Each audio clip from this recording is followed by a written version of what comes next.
Yo, what's up guys, welcome back to another Dark and Darker solo fighter video where we're going into the normal dungeon with pretty good gear on. I don't remember exactly what I had in this run, but I'm pretty sure it was mostly blues and a few purples as well. So we're pretty kitted and we're going to be able to take on pretty much anything we come across. We start by having a little bit of trouble breaking into the little room here. That is the problem with big pole arms. Not so much the spear, but more so the halberd, because it has a overhand attack, which I'm not too fond of, if I'm honest with you. The halberd is nice for getting over shields sometimes, but I feel like it doesn't do anything that the spear can't do already.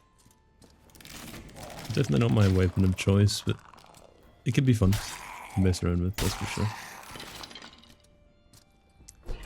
It was the 14th today, which means in exactly 1 month we are back into another playtest of Dark and Darker, which I could not be more excited for. Don't know if you guys saw my most recent video on cheating in Dark and Darker, but that a little bit controversial. A lot of people excited and upset about cheaters and the steps which Ironmace are taking to deal with them. I didn't personally experience any cheating when I was playing Dark and Darker throughout the playtests, but there was definitely a lot of people who did. I think the Australian servers are pretty bad, as far as I've heard the OCE servers. Just because we didn't experience it doesn't mean it doesn't exist. It's definitely going to be a problem. But from what I know and from what I've read about Ironmace and their plans for the future, scrub that logpick right there. They seem to be pretty on top of it, and since they're passionate about the game, I'm sure they're gonna put all of the work into stopping the cheating as fast as they can.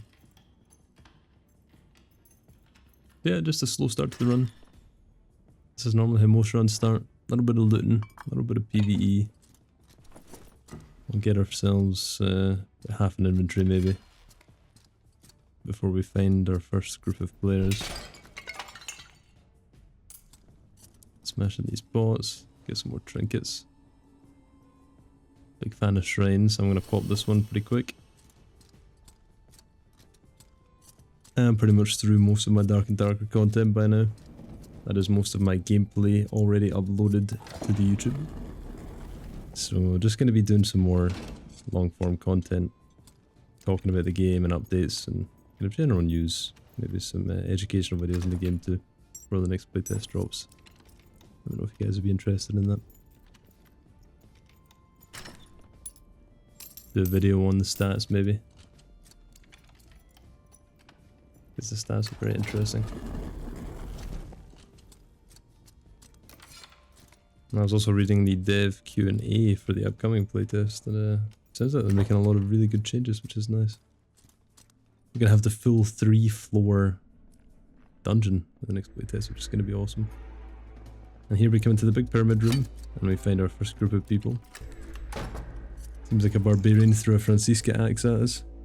Managed to just sidestep it. We drink our potion of protection. We get a nice shot off on the barb with our nice powerful crossbow. Push in, we want to keep range with our halberd for the time being. Kind of look for an opening.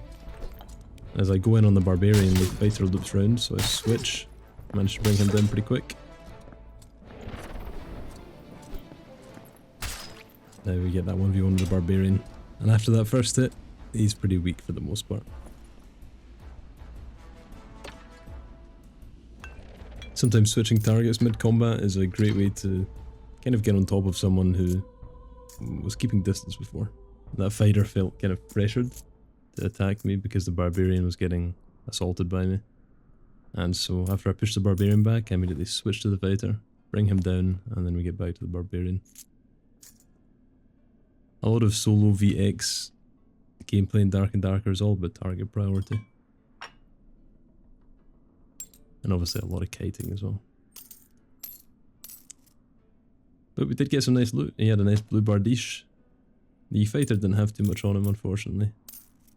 But we do completely fill up our inventory right at the start of the raid.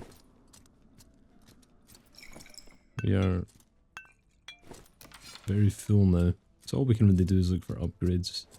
Or maybe even better loot to swap out for our current loot.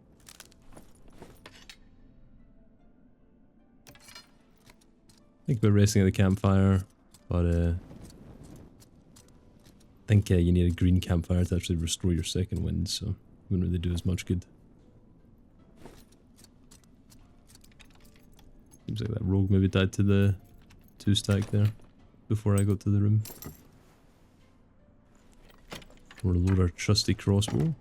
Make sure we're ready for the next people we come across. That really just goes to show the strength of the crossbow. It is so good. You cannot take... you can't not take that multi-class Berkan fighter. You need a crossbow or a bow. Getting that first hit on the barbarian just forces him back. And it kind of allows me to start pressuring the stack. And we do find a very nice purple helmet here. However, we already do have a specialised one that we bought for this loadout on, so we're just going to take that away. Store it in our inventory. Use it for another run.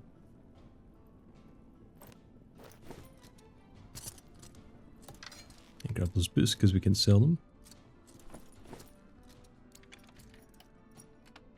I'm super excited to see the new perks and skills that are coming out for Fighter. The dev said that in the next playtest they're going to be reworking it a bit and adding some new stuff, which is super nice. Fighter was definitely one of the weaker classes in the playtest that just passed. If not one of the weakest. I'll definitely be trying them out in the next playtest. And here we run into a 3-stack. Managed to get a nice crossbow hit on the ranger, forcing him back. Push in. Kill the fighter. And the barbarian drops a 1-2. And now we just have to dodge the ranger as much as we can. But we get in range and take him down as well. I saw a mimic when I came in this room, and I have a feeling it probably gave them a bit of trouble. Because that fighter was already low, and I was holding back in the second wind. That barbarian went down in one as well, so... These poor fellas. Just caught them at a bad time, I think. And they do have some nice loot on them.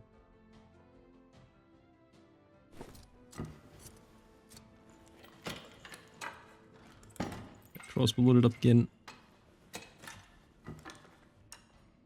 Yeah, as I was saying, I think I'll, in the next playtest, I'll definitely give Fighter a go with the new perks and skills, but I'm thinking about maining Rogue, perhaps, or even Ranger. I watched some of the Spud Hunter play solo Ranger, and it seemed like it was pretty fun. Kind of carrying around groups and playing distance. But Rogue looks really nice as well. Rogue has the best outplay potential in my opinion. You can 1v3 if you play smart. Whereas when you're playing melee classes, you know, you can keep your distance and you can focus on target priority. But at the end of the day, sometimes you just get overwhelmed. And that skeleton is sniping us through a little hole in the floor. Silly. But yeah, I believe the recording was cut a little bit short in this run, so you won't see me getting to the exit portal. I believe it stops just as we get into this maze. But yeah, we managed to get out in this run, if I remember correctly, and we took this gear into another one. Well, hope you guys enjoyed the video, and I'll see you in the next one. Take it easy.